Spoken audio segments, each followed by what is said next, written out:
Hi friends, welcome to Samria channel. Day 49 Hindi Bigg பாஸ்ல என்ன நடந்ததுன்னு பார்த்துடலாம். இன்னைக்கு வந்து சல்மான் கான் எபிசோட். ஸோ ஃபர்ஸ்ட் எடுத்தோன்னே சல்மான் கானை தான் காட்டுறாங்க. அவர் வந்து நேற்று என்ன நடந்ததுன்னு போய் பார்த்துட்டு வாங்கன்னு சொல்லிட்டு நம்மள வந்து உள்ள அனுப்புறாங்க. நேற்றைய நிகழ்வுகள், அதாவது ஃப்ரைடேவோட நிகழ்வுகள் என்ன அப்படின்னு பார்த்தீங்கன்னா, திக்விஜய் வந்து பொறுப்பேற்றிருக்காரு இல்லையா? ஸோ இப்போ பிக் பாஸ் வந்து திக்விஜய் கன்ஃபெஷன் ரூம்ல கூப்பிட்டு அவருக்கு வந்து ஒரு பவர் கொடுக்குறாரு. அந்த பவர்ல வந்து கஷிஷை சேவ் பண்ண சொல்றாரு. அதுக்கு திக்விஜய் வந்து உடனே ரெஃப்யூஸ் பண்ணிடுறாரு. நான் பண்ண மாட்டேன் கஷிஷை அப்படின்னு சொல்றாரு.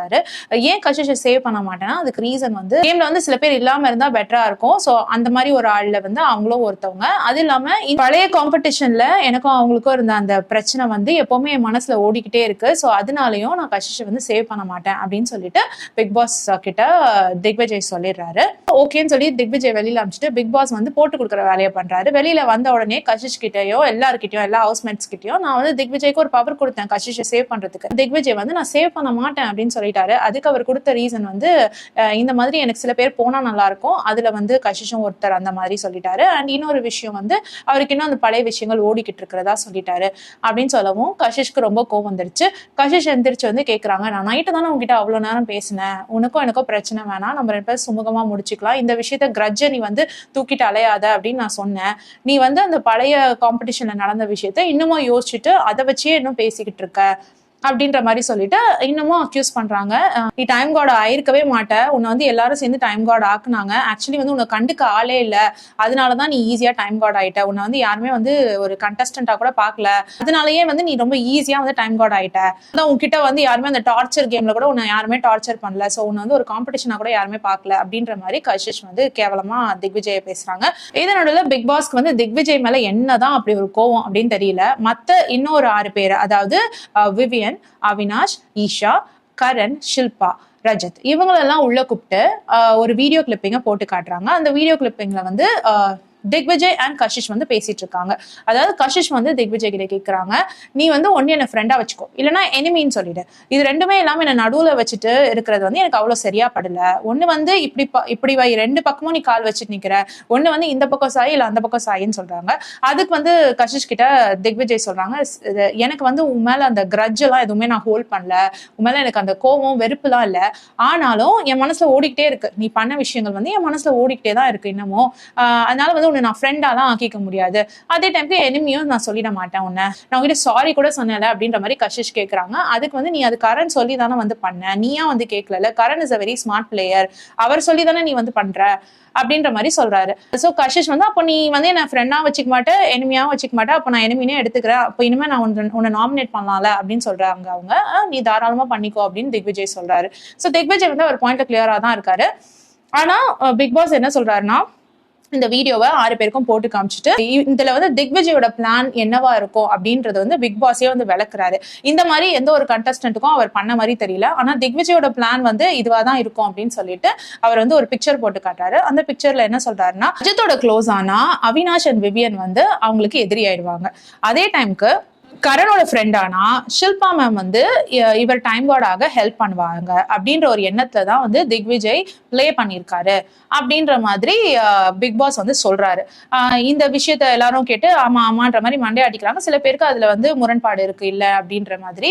ஈஷாலாம் வந்து ரொம்ப ஸ்ட்ராங்கா கரெக்ட் அப்படின்றாங்க. ரஜத்துக்கு இன்னும் நல்லா புரியணும், நீ வந்து இம்பார்ட்டன்ட் பர்சன் இல்ல அப்படின்னு புரியணுன்றதுக்காக இன்னும் சில விஷயங்களையும் எடுத்து கொடுக்குறாரு.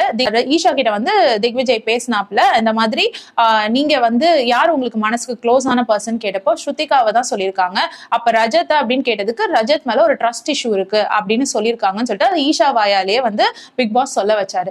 ஏன் திக்விஜய் மேல மட்டும் இப்படி ஒரு வெறுப்பு பிக் பாஸ்க்குன்னு தெரியல, ஏன் அவரை மட்டும் வந்து அவர் பண்ற எல்லா விஷயங்களையும் மூவ்ஸை மட்டும் எல்லாருக்கும் போட்டு காமிச்சு மாட்டி விட்டுட்டு இருக்காரு அப்படின்னு வந்து சத்தியமா தெரியல. சோ இவர் இப்படி பண்ணவே வந்து மக்களுக்கு வந்து திக்விஜயை ரொம்ப பிடிக்க ஆரம்பிக்கும்னு நான் நம்புறேன். இந்த மாதிரி சேனல் வந்து யாரை வந்து லோவா காட்டணும் அப்படின்னு நினைக்கிறாங்களோ அவங்க வந்து மக்களுக்கு தானாவே ரொம்ப பிடிக்க ஆரம்பிச்சிடும். அகைன் ஷில்பா கிட்ட அந்த கன்ஃபெஷன் ரூம்லயே வந்து பிக் பாஸ் கேட்கிறாரு, இப்பவாது சொல்லுங்களேன் உங்களுக்கு வந்து யாரை ரொம்ப பிடிக்கும், விவியனியா கரண்யா அப்படின்னு சொல்லி கேட்கறாங்க. இந்த கொஸ்டினை ஏன் கேட்டுக்கிட்டே இருக்காங்கன்னு தெரியல. யாருக்கு யாரை பிடிச்சா என்ன, எதுக்கு வந்து ஷில்பா வாயில இருந்து அதை வர வைக்கணும் அப்படின்னு தெரியல. ஆனா இந்த கொஸ்டினை கேட்டுட்டே இருக்காங்க. அதுக்கு ஷில்பா எப்பவும் போல எனக்கு 2 பேரும் ஒண்ணுதான் அப்படின்ற மாதிரி ஆன்சர் சொல்லிட்டு இருக்காங்க. சோ இந்த மாதிரி விஷயங்கள் முடிஞ்ச உடனே எல்லாரும் வெளியில வந்துடுறாங்க. இந்த மேட்டரை பத்தி வெளியில பேசிட்டு இருக்காங்க. அப்ப கரண் கிட்ட ஷில்பா அண்ட் சும் உட்காந்து பேசிட்டு இருக்காங்க. இருக்காங்க. இப்ப ஷில்பா வந்து சொல்றாங்க தப்பு தானே திக்விஜய் பண்ணதுன்ற மாதிரி. அதுக்கு கரண் சொல்றாரு என்ன தப்பு இருக்கு, அவன் மனசுல இருக்கிறத கிளியரா சொல்றான், நான் வந்து கூட ஃப்ரெண்ட் ஆக மாட்டேன்னு சொல்லிட்டு அவன் கிளியரா சொல்றான், இதுல என்ன இருக்கு, இதுல ஒன்னும் தப்பா எனக்கு தெரியல அப்படின்ற மாதிரி கரண் சொல்றாரு.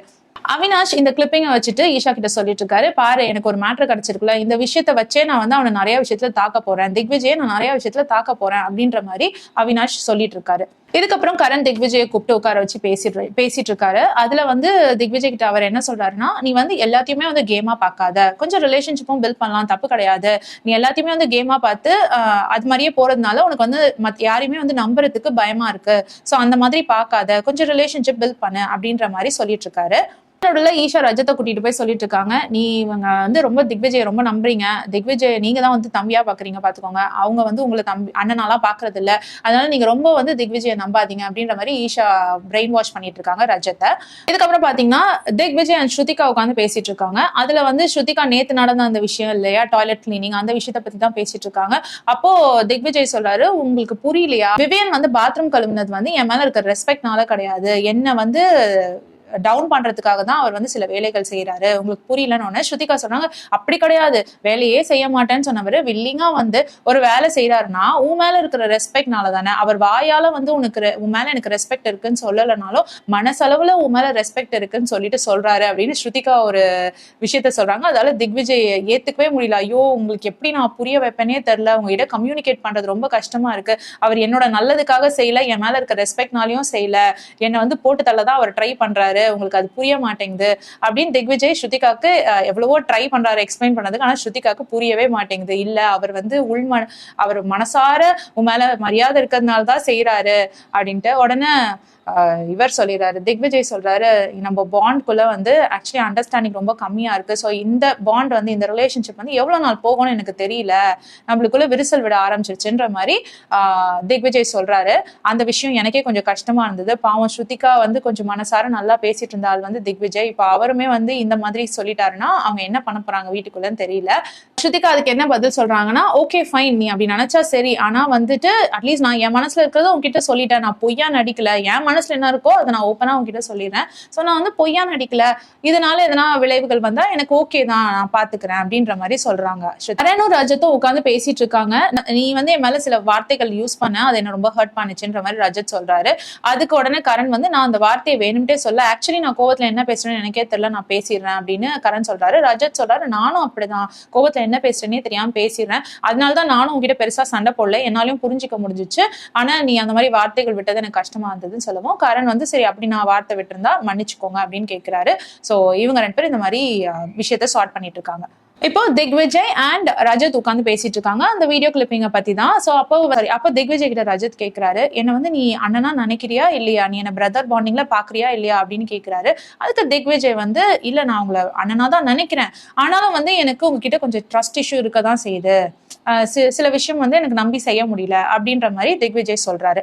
சாகத்தும் யாமினியும் பேசிட்டு இருக்காங்க. சாகத், நீ வந்து யாரோடையுமே இருக்க மாட்டேங்கிற, தனியாவே இருக்கிறியே, உனக்கு தனியா இருக்கிறதுக்கு கஷ்டமா இல்லையா அப்படின்னு சொல்லி கேட்கறாங்க. அதுக்கு சாகத் வந்து, எனக்கும் தோணி இருக்கு நிறைய தடவை நம்ம தனியா இருக்குமே, நம்ம மனசுல இருக்கிறத பேசுறதுக்கு யாருமே இல்லையேன்ட்டு, ஆனா நான் யாரு கூடயாவது ரொம்ப அட்டாச் ஆயிட்டேன்னா அவங்க என்ன ஹர்ட் பண்ணாங்கன்னா என்னால தாங்கிக்கவே முடியாது, சோ இதனாலதான் வந்து நான் தனியாவே இருக்கேன் அப்படின்ற மாதிரி சாகத் சொல்றாங்க. இதுக்கப்புறம் சல்மான் கானோட எபிசோட்குள்ள வந்துடுறாங்க. அந்த எபிசோட்ல பாத்தீங்கன்னா ஃபர்ஸ்ட் எடுத்தோன்னா ரஜத்தை தான் கொஞ்ச நேரம் போட்டு ஃப்ரை பண்ணிட்டு இருக்காரு சல்மான் கான். ரஜத் கிட்ட வந்து, நீங்க வந்து கோபத்துல வந்து நிறைய விஷயங்கள் பேசுனீங்க, ஒருத்தர் வந்து என்கிட்ட ஐடென்டிட்டியை வந்து பெருசா காட்ட நினைச்சா, நான் அவனை விட சுப்பீரியரா இருக்கேன், அப்புறம் நான் ஒரு கால் போட்டா போதும் எல்லாமே முடிஞ்சு போயிடும், அவன் கரியரே க்ளோஸ் ஆயிடும், அந்த மாதிரிலாம் நீங்க பேசிட்டு இருந்தீங்க, இந்த மாதிரிலாம் நீங்க பேசுறது வந்து ரொம்ப தப்பான விஷயம். இப்ப வந்து ஒருத்தரை ஒரு வார்ன் பண்ணணும் இல்ல மிரட்டணும் அப்படின்னா நீங்க வந்து உங்களை காமிச்சுதான், உங்க பேரை சொல்லிதான் வந்து அவருக்கு வார்னிங் கொடுக்கணுமே தவிர, உங்களை விட யார் வேற ஒரு பவர்ல இருக்கிறவங்களோ இல்ல உங்களோட ஒரு சின்ன பையனையோ பார்த்து காமிச்சு இவனை காமிச்சு பயமுறுத்தக்கூடாது. சோ உங்க பவரை தான் காமிச்சு வார்னிங் கொடுக்கணுமே தவிர இன்னொருத்தர் நேமை யூஸ் பண்ணக்கூடாது, அது வந்து கோலத்தனம். சோ அண்ட் அந்த சண்டையில நீங்க சொன்னீங்க, நான் வெளியில போனா இப்படி பண்ணுவேன் அப்படி பண்ணுவேன்ட்டு, சோ நீங்க அந்த மாதிரி பண்றதுக்காகவா பிக் பாஸ் வந்தீங்க, நீங்க போகும்பொழுது பிக் பாஸ்ல இருந்து போகும்பொழுது பழைய ரஜதா இல்ல புது ரஜதா தான் போகணும் அப்படின்ற மாதிரி சல்மான் கான் சொல்றாரு. ஷில்பா மேமுமே வந்து உங்களோட போஸ்டரை பத்தி சொன்னாங்க, இப்படி உட்காராதீங்க அப்படி உட்காராதீங்க. சல்மான் கான் வந்து அவர் எக்ஸாம்பிளா காமிச்சிட்டாரு. நானுமே வந்து முந்திலாம் அப்படிதான் உட்காருவேன். ஆனா அது நல்லா இருக்காது. ஒரு பெரிய இடத்துக்கு போகும்போது மத்தவங்க கிட்ட நம்மளோட ஒரு பெரிய பொசிஷன்ல இருக்கவங்க கிட்ட பேசும்பொழுது அது வந்து அவ்வளவு மரியாதையா இருக்காது. ஸோ நம்மளோட போஸ்டரை வந்து நம்ம பார்த்து உட்காரணும். அந்த மாதிரி நிறைய பேர் பாக்குற இடத்துல சின்ன பசங்க பார்ப்பாங்க, பெரியவங்க பார்ப்பாங்க. ஸோ அந்த மாதிரி ஒரு டிவி சேனல்ல நீங்க இருக்கும் பொழுது நீங்க எப்படி உட்காருறீங்க, எப்படி பேசுறீங்க அப்படின்றது வந்து ரொம்ப ரொம்ப முக்கியம். நம்ம பாடி லாங்குவேஜ் வந்து ரொம்ப ரொம்ப முக்கியம். அண்ட் மோர் ஓவர் வந்து இந்த வீட்டுக்குள்ள வந்து எல்லாத்தையும் கேம்னு பார்க்காதீங்க. கொஞ்சம் ரிலேஷன்ஷிப் வளர்த்துக்க ட்ரை பண்ணுங்க. எல்லாத்தையுமே வந்து விளையாட்டா பார்க்காதீங்க. கொஞ்சம் ரிலேஷன்ஷிப் நீங்க வளர்த்துக்கலாம், தப்பு கிடையாது. இப்ப நீங்க வந்து என்ன பாய்னு கூப்பிடுறீங்க, நம்ம வந்து ரிலீஜன் வச்சுலாம் நம்ம யோசிக்கிறதே கிடையாது இல்லையா? ரிலேஷன்ஷிப் வளர்க்கும் பொழுது ஒவ்வொருத்தரும் இந்த ரிலீஜன், அவன் இண்டோ, அவன் கிறிஸ்டியன், முஸ்லிம் சொல்லிட்டு ரிலீஜன் வச்சுலாம் சொல்றது இல்லை. இப்ப நீங்க என்ன வந்து பாய்னு கூப்பிடுறது மனசார தானே கூப்பிடுறீங்க அப்படின்ற மாதிரி சல்மான் கான் சொல்றாரு. ஸோ ரிலேஷன்ஷிப் வளர்த்துக்கோங்க அப்படின்ற மாதிரி ரஜத்துக்கு ஒரு மெசேஜ் கொடுத்துட்டு அடுத்த ஆள் கிட்ட போறாரு. ஷில்பா மேம் கிட்ட வராங்க. அதே கேள்வின்றது நீங்க யாரு இம்பார்ட்டன்டா நினைக்கிறீங்கன்னு முதல்ல ஷில்பா மேம் கேட்கறாங்க. ஷில்பா மேம் வந்து நான் 2 பேரும் ஈக்குவலா தான் நினைக்கிறேன். அப்போ உங்களை திட்டம் போது ஏன் யாருமே வரலன்னு கேட்கவும், இல்ல கரண் அன்னைக்கு கொஞ்சம் மூட் அவுட்டா இருந்தாரு, விவியன் வந்து தலைவலி, உடம்பு சரியில்லை அதனால வரல அப்படின்ற மாதிரி சொல்றாங்க. அதுக்கு அடுத்து பாத்தீங்கன்னா கரண் கிட்ட சல்மான் கான் கேட்கிறாரு, நீங்க ஏன் வந்து ஷில்பா மேம் உங்களுக்கு சப்போர்ட் பண்ணணும் அப்படின்னு சொல்லிட்டு நீங்க சண்டை போடுறீங்க, ஏன் வந்து நீங்க விவியனை தான் கொஞ்சம் மேலா நினைக்கிறீங்க அப்படின்னு நீங்க ஏன் சண்டை போடுறீங்க, அப்படி நினைச்சாதான் என்ன, ஏன் உங்களுக்கு என்ன பிரச்சனை அப்படின்ற மாதிரி கேட்கிறாரு. அதுக்கு கரண் வந்து சொல்றாரு, இல்ல எனக்கு நிறைய விஷயத்துல தோணி இருக்கு இந்த டைம் காட் டாஸ்க்ல.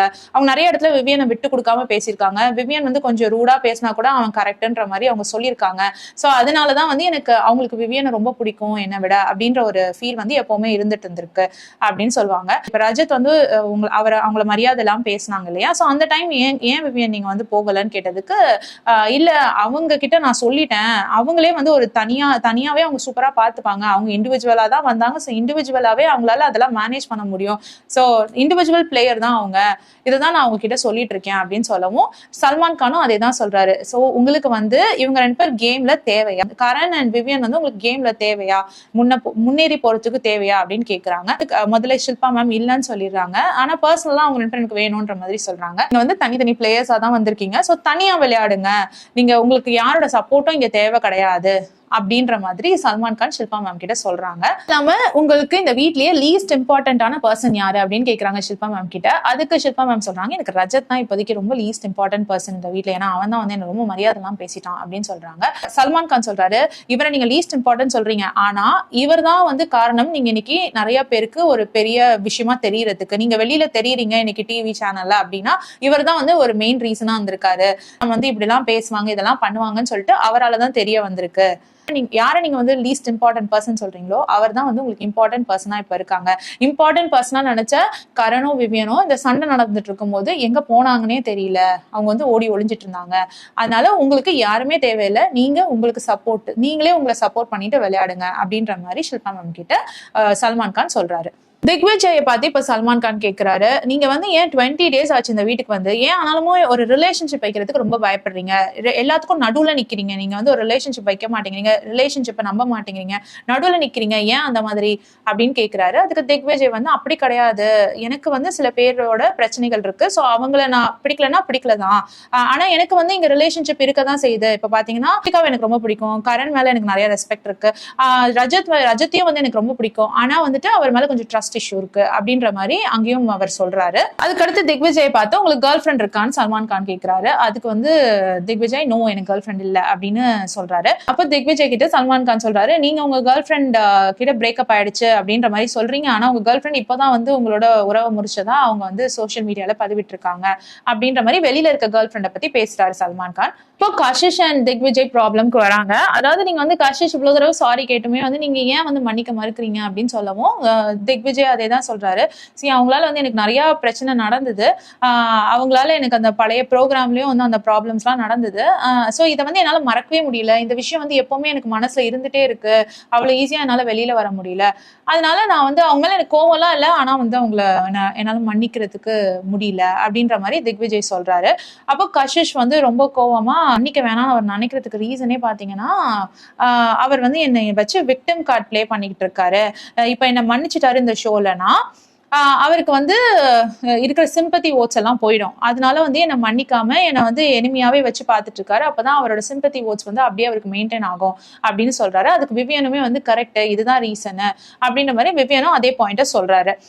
கஷிஷ் அழுதுட்டே சொல்றாங்க, நான் வந்து ஆக்சுவலா அந்த ஷோல நான் பண்ணது வந்து எனக்கு தப்புன்னு தெரிஞ்சிச்சு. எப்போனா வந்து அந்த 85,000 கமெண்ட்ஸ் எனக்கு வந்துச்சு.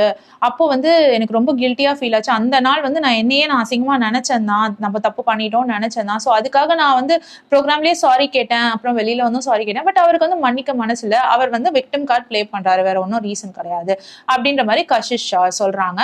கஷிஷ் அழுது சொல்லும் போது அந்த விஷயம் பாவமா இருந்தாலும் என்ன இருந்தாலும் அடிப்பட்டவங்களுக்கு தான் அந்த காயம் இருக்கும் இல்லையா? ஸோ அது ஒரு பெரிய பிளாட்ஃபார்ம். அந்த பிளாட்ஃபார்ம்ல வந்து அவருக்கு வாய்ப்பு கிடைக்காம போனது வந்து இவங்களாலதான்றதுனால அவருக்கு வந்து அந்த ஊண்ட் எப்பவுமே இருக்கும். ஸோ திக்விஜய் சைட்ல தப்புன்னு நம்ம சொல்ல முடியாது. அவர் மன்னிக்க மாட்டேன்னு சொல்றது வந்து தப்புன்னு நம்மளால சொல்ல முடியாது.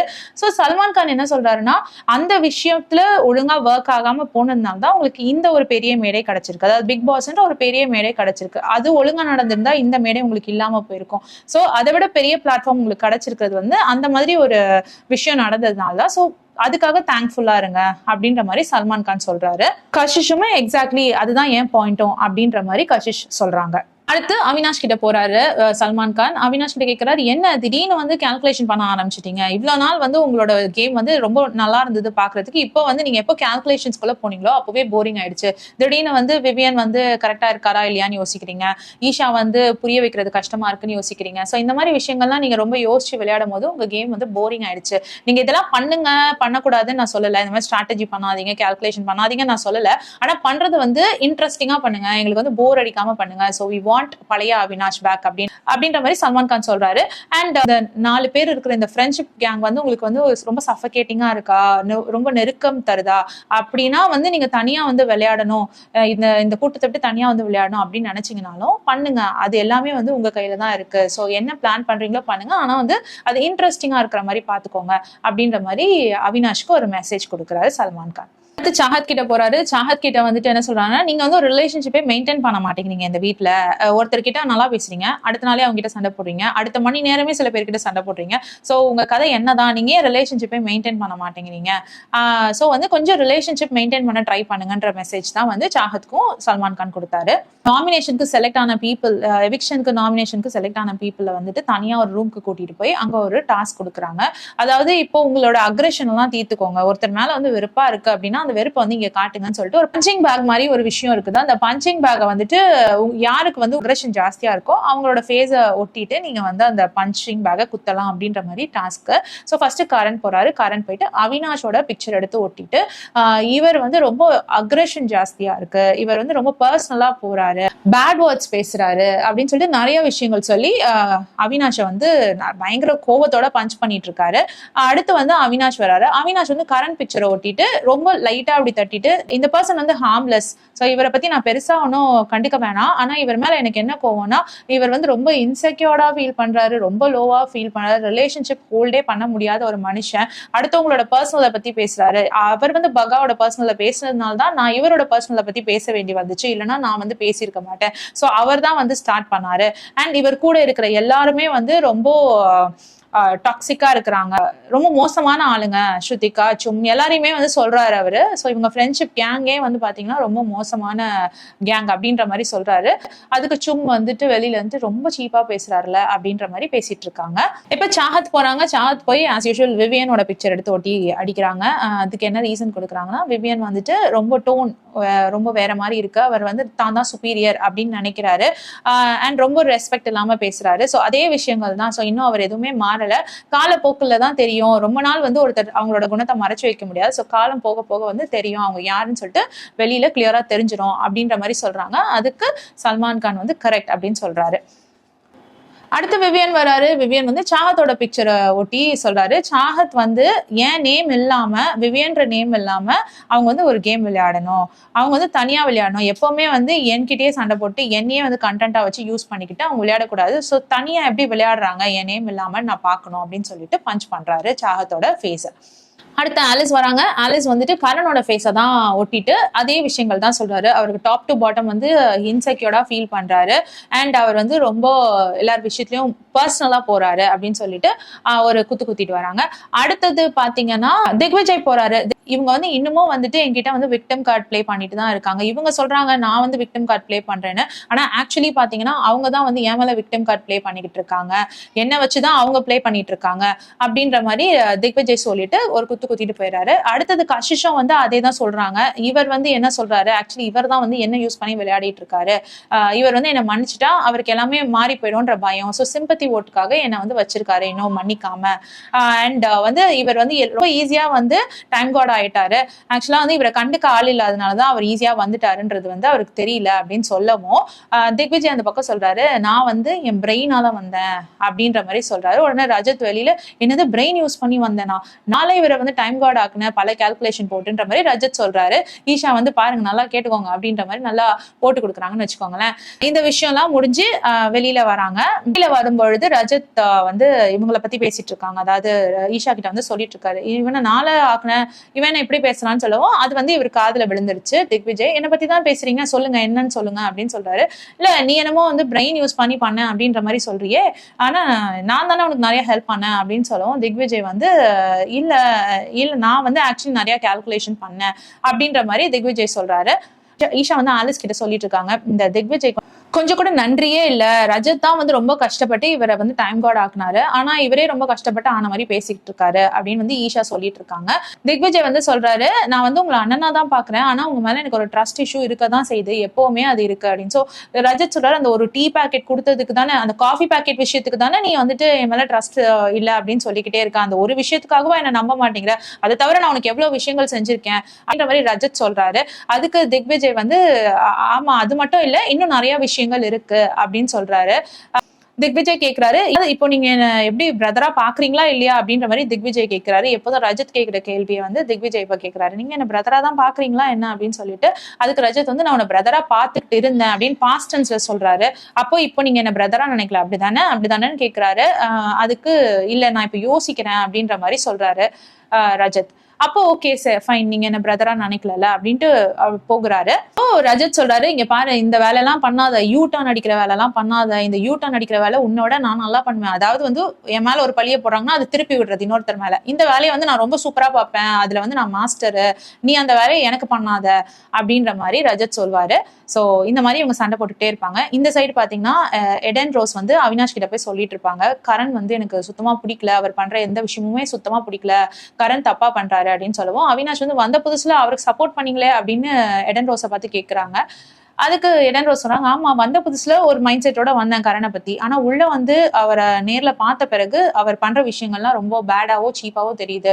சோ வந்து இது அவர் பண்ணக்கூடாது, அதனால எனக்கு அவரை பிடிக்க மாட்டேங்குது அப்படின்ற மாதிரி எடன் ரோஸ் சொல்லிட்டு இருக்காங்க. சோ இதோட வந்து எபிசோட் முடியுது. இன்னைக்குமே வந்து ஸ்ருதிகாவோட செக்மெண்ட் வந்து பெருசா இல்லைன்னு தான் சொல்லணும். அண்ட் ஸ்ருதிகா அகேன் ரொம்ப